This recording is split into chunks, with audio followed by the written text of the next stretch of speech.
I started trying to please people. People at school, I would want them to be happy because when they were happy, they would talk to me, or they'd include me in things, and I wouldn't feel so lonely. And I didn't care what I had to do to make them happy, as long as they saw me as someone who was cool, someone worthwhile to have around. Well, I was born into a Christian family. My dad, he met my mom when my mom was evangelizing in Ontario, and that's where my dad is from. And he is a residential school survivor, and so I was transitioning for him into a Christian life.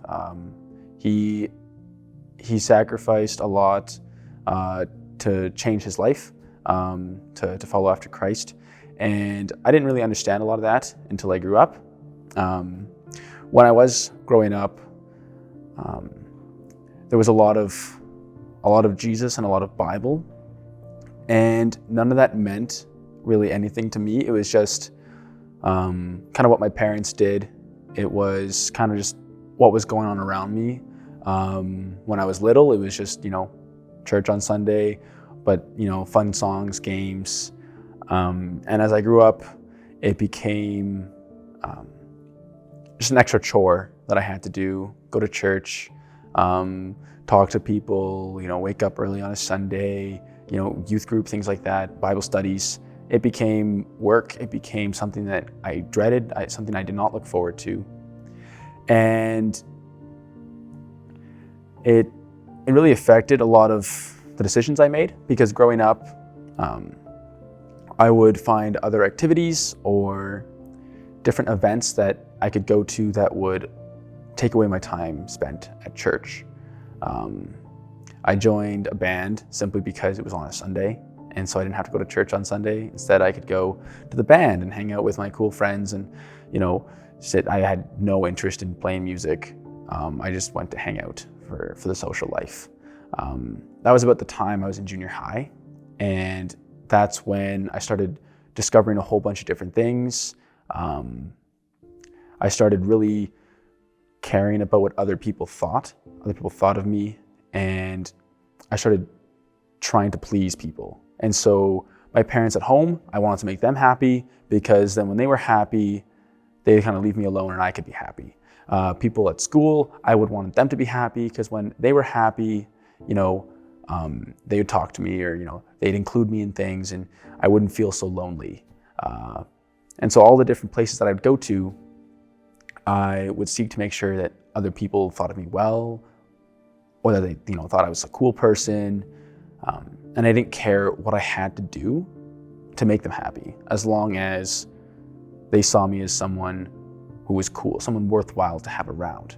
And so that meant that I did a lot of things that I never wanted to do, things that hurt me, things that hurt people around me, as long as it made those who were immediately right beside me, or the people that I thought I needed to impress, happy. And so a lot of my time in junior high, I struggled with identity. I had no idea who I was really, because I had so many different masks and personalities that I had created,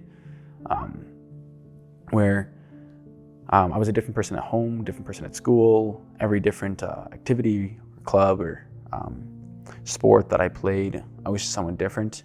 And at home, I'd lay in bed at night and I'd just look up at the ceiling, and I was like, why am I not satisfied? What is wrong with me and the way that I am? How come I don't even know who I am or why I'm here? And I wrestled with that question for a very long time. And no matter what I did, I never really found an answer. And I wrestled with things like racism or discrimination. I'm not a very opinionated person, and so sometimes people, if you don't have a strong opinion on something, even if you're not opposing them, they'll still hate you for it if you're not agreeing with them. And I found a lot of difficulty in high school just because I looked one way and I didn't think the other. And so there was a lot of controversy and it led to a lot of loneliness. And that was around the same time that COVID happened, where I lost a lot of friendships just because of different opinions and the fact that I didn't really care, because I didn't even know who I was. I didn't know who or why I should care about different things that were happening around me. The world kind of felt fake or surreal, kind of like living in like a haze,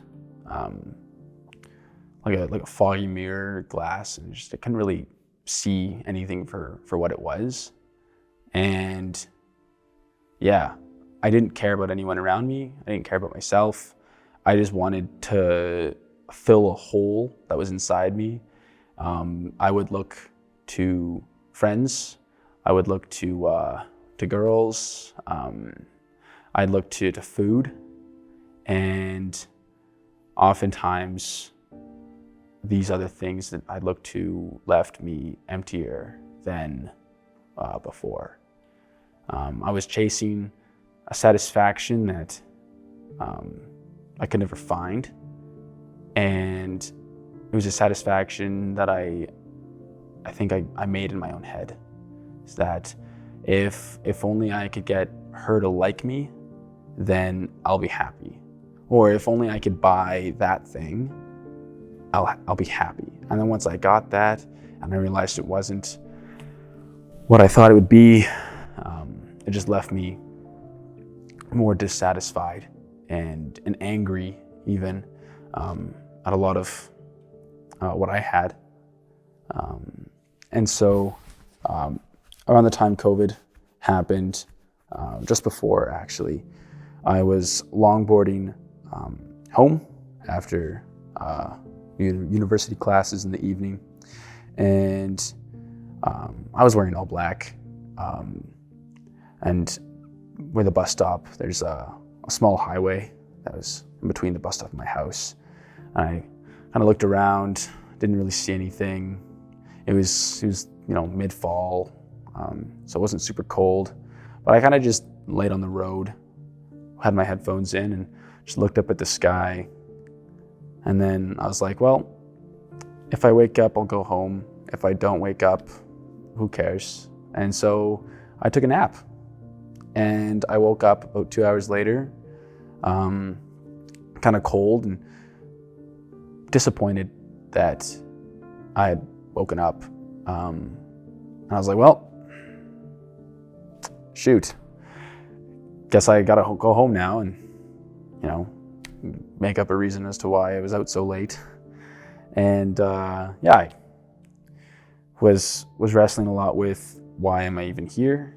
Why does it matter? I have no one. No one knows who I am. I don't even know who I am.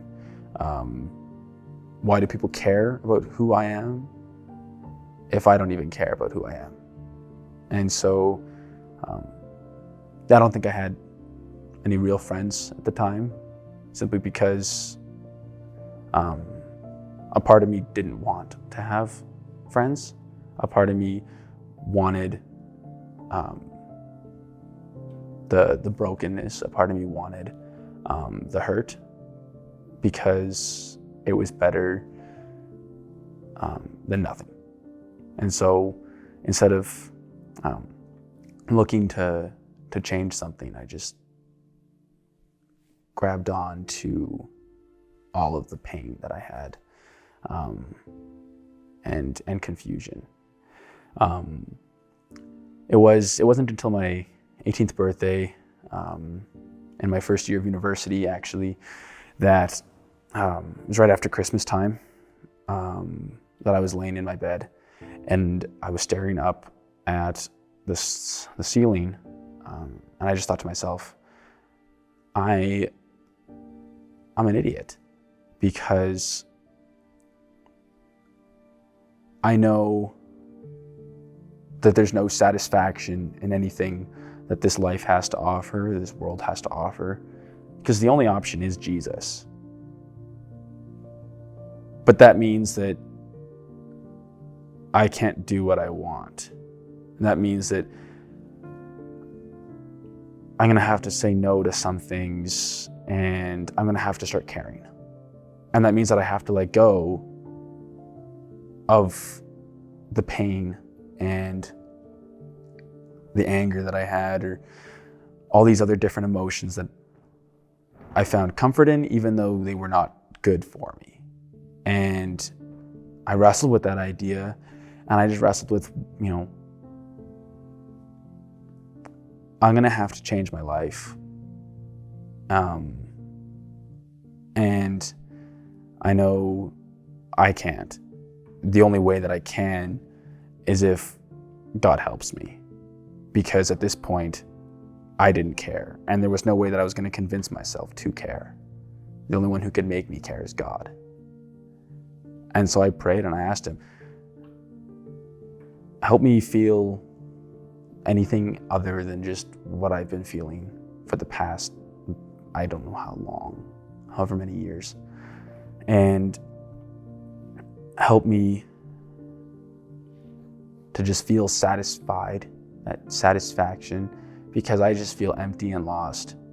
And I don't want to feel like that anymore. And I'm tired of looking for happiness in different areas that leave me worse off than before. I wanted to figure out who I was, and the only person who knows that is God. Because I don't know who I am.